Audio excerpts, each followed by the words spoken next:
Kedy sa dáte očkovať? A prečo by som sa mal dať zaočkovať, mi vysvetliť? Máte pocit, že som niekedy povedal, že sa dá zaočkovať? Pýtam sa kvôli tomu, že ste prípad poznáte... Niekedy ste cítili v mojej reči váhavosť, pán redaktor, že pokiaľ ide o zaočkovanie? Čiže nedáte sa očkovať. Však samozrejme, že nie. A čo vaši voliči, ktorí možno zvažujú, čo by ste im odkázali? Pán redaktor,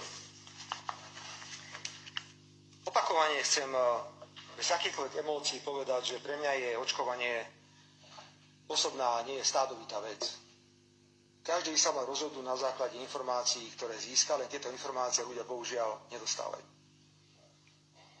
Mám vám povedať, že moja známa v rodine, pomerne blízka príslušnička rodinná, veľmi krátke obdobie po očkovaní padla ako kabela a bola mŕtva.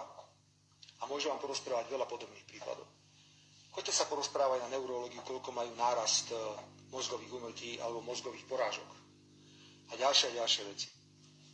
Nechcem nikoho strašiť. Nech ľudia vedia, že to je z tejto stránky dobré a tu sú nejaké riziká. No, nech ten človek z žádnej stránky to není dobrý. A nech si vyberie z vakcíny, ktorú chce, ale nech to robí dobrovoľne. Toto masírovanie, ktoré tu dnes vidíme, je neuveriteľné. Ja mám 1500 dôvodov tvrdiť, že ja sa nenechám nejakým americkým experimentálnym alebo ktorýkoľvek iným liekom, či je ruský, fínsky, švédsky, úplne jedno, pichať. Nevidím na to žiadny dôvod. Ja si skôr myslím, že o rok budeme tvrdiť tým, čo sa zaočkovali, no už sa nedá nič robiť, už sa musíte očkovať každý rok. Ne. A potom budeme každých čítať půl roku na konci roka finančnú správu Pfizeru a ja neviem koho všetkého, Moderny a všetkých.